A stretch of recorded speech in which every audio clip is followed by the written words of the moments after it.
there, what's going on, guys? Dev here, and welcome back to the After Hours.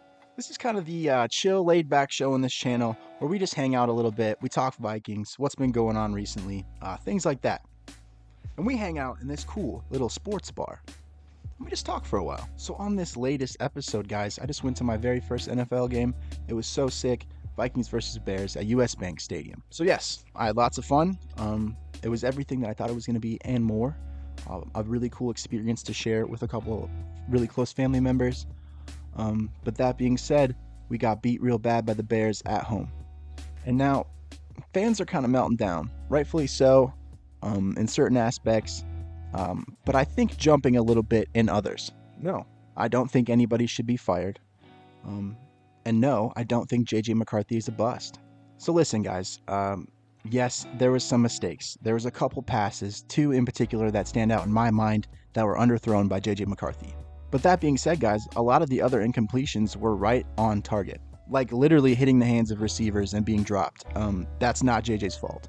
And you look at the drive there at the end, regardless of what happened, just like game one, and he puts a drive together to get in the end zone and give us the lead late in the game.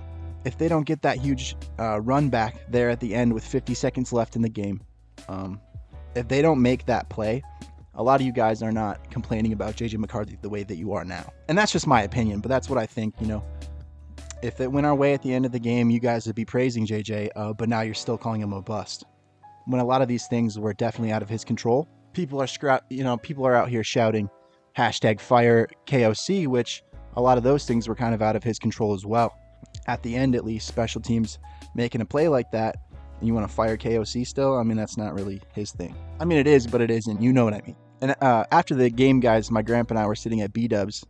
B-Dub's food review coming soon, by the way, guys.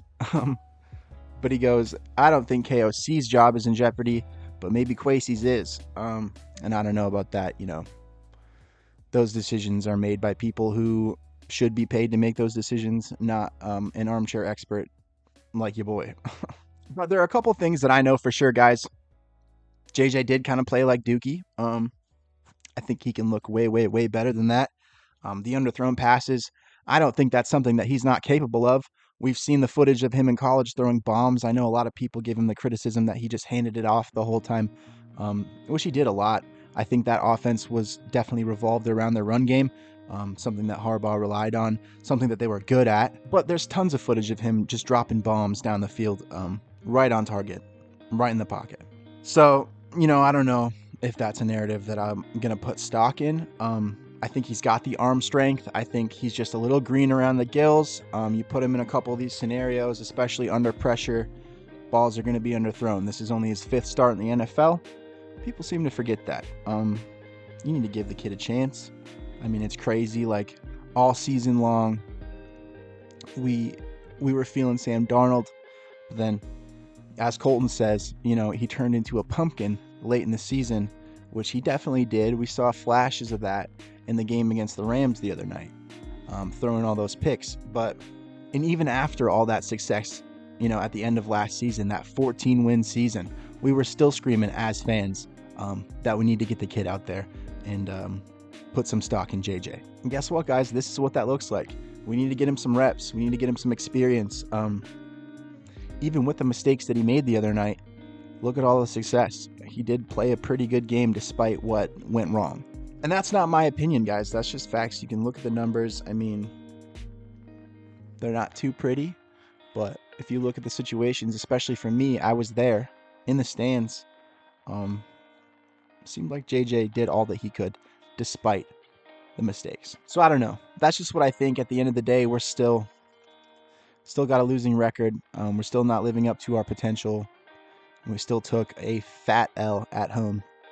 Kind of crazy how many Bears fans were there at the stadium. Yeah, there was like 8 dudes dressed as Mike Ditka right next to us. We were actually, the way we were seated, we were surrounded by Bears fans the whole time. So it's kind of interesting to see. I posted some footage up. You guys should check out our short section of the Let's Go Bears chants. They were nuts. Just battling with the Skull chants all night. Kind of cool to experience that in person. The whole experience was just really cool, but sucks we lost like that. And even when it seemed like we were going to pull it all together there at the end, I mean, that run back by the Bears, people are calling him the new Devin Hester, which I don't know about that, but he definitely made a huge play, definitely put us to bed there. They wasted time perfectly, kicked that field goal with seconds left on the clock, and sent us home unhappy. Well, us anyways. Like I said, the massive amounts of Bears fans in the US Bank Stadium that night went home happy. So whatever, it is what it is. Something that we're kind of used to at this point of the season. Kind of suck. Yeah, I mean, sure, there's a chance we could win every game for the rest of the season and just barely squeeze into the playoffs and yada yada yada, but probably not. Like, just being realistic, probably need to give the kid another season to get good, or another rest of the season to get good. I hope not, but just kind of is what it is. Sometimes look at Peyton Manning, like Colton mentioned in his last video, having the the record for interceptions or whatever. You look at even guys like Tom Brady, not that great, their first season starting, even guys like Josh Allen, and it just takes some time with everybody. It really does. It just kind of takes some time.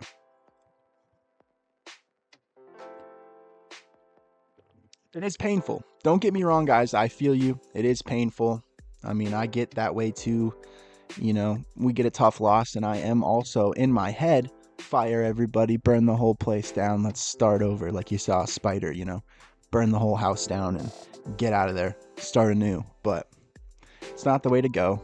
I think our best shot at winning, guys, and then listen to this. I really do think that our best shot at winning is sticking with the kid, developing him, okay?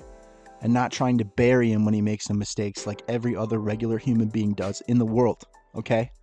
He has been spectacular in other situations. And like I said, he almost clawed us back. To get that dub. That situation is out of his control. They bust a huge return in field goal range, basically, and then they put us to bed. That's not JJ's fault, okay? If that didn't happen, say we kick a touchback, and we held him there at that point in the field for the rest of those 50 seconds and won the game, you guys would be praising JJ, okay? You would put JJ up on your shoulders like a hero, be like, oh my God, I can't believe he did it again. It was game one all over again. He clawed us back and we get this crazy, miraculous last-second victory, okay? It was almost that. And I'm not going to call it a fluke play because it was a great play for the Bears to get that return. The blocking, no laundry on the field, and they did the damn thing. And we let them do it. Hindsight is 2020, Like I said in a couple clips after the game, why don't we kick a touchback there? I don't know, maybe we just had faith in our special teams guys. I don't know what it was, but something's got to be different. Obviously, throwing 2 interceptions, something has got to be different, right? The penalty situation, we had way less than we did the week before, but still something that we got to look at. We got 1 or 2, so I don't know. There are a couple highlights though. Dallas Turner, he's developing into a great player. You see him get the start because JG's out. Pretty dope performance from him. Super good to have Gink back. You saw him get the sack there. But there were a lot of other opportunities to get Caleb Williams, guys. And I don't know if he's just super slippery. Maybe he rubs himself down with Vaseline before every game or something. But it seems like it's pretty hard to get on top of him sometimes. We need to wrap up. We need to get a hold of him. If we're all the way there, if we're getting the ball out for a huge 10, 15-yard loss, we need to hop on it, Or if we've got them pinned, if they get back on the ball, we need to hold them there. The next play, they just marched right back down and got a first down. So just things like that. I don't know.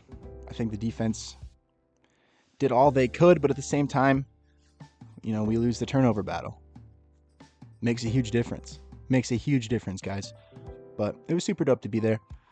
Whatever. Time to move on. It's like I said a couple videos ago. My hopes, at least for the playoffs, They're done. They're done. Let's just see what, the kid brings to the table for the rest of the season. But in my opinion, you got to leave your stock in KOC. You got to leave your stock in JJ. And there's work to be done, but let's do it because we could be in a position at the start of next season where we've got these things worked out. And we're a pretty damn good team, in my opinion. So, I don't know. We'll see what happens, though. Still my team. I still had a blast at the game. That's all I've really got for you. This is it for this episode. I'm going to have that travel vlog out really soon. Keep an eye out for that. But this has been the After Hours. I've been Dev. Yada, yada, yada. What's up from Minnesota? We'll see you guys in the next one, okay? Peace. Hey, by the way, guys, please make sure to subscribe, like, do all the things, ring that bell so you do not miss out on future Vikings content. We'll see you in the next one.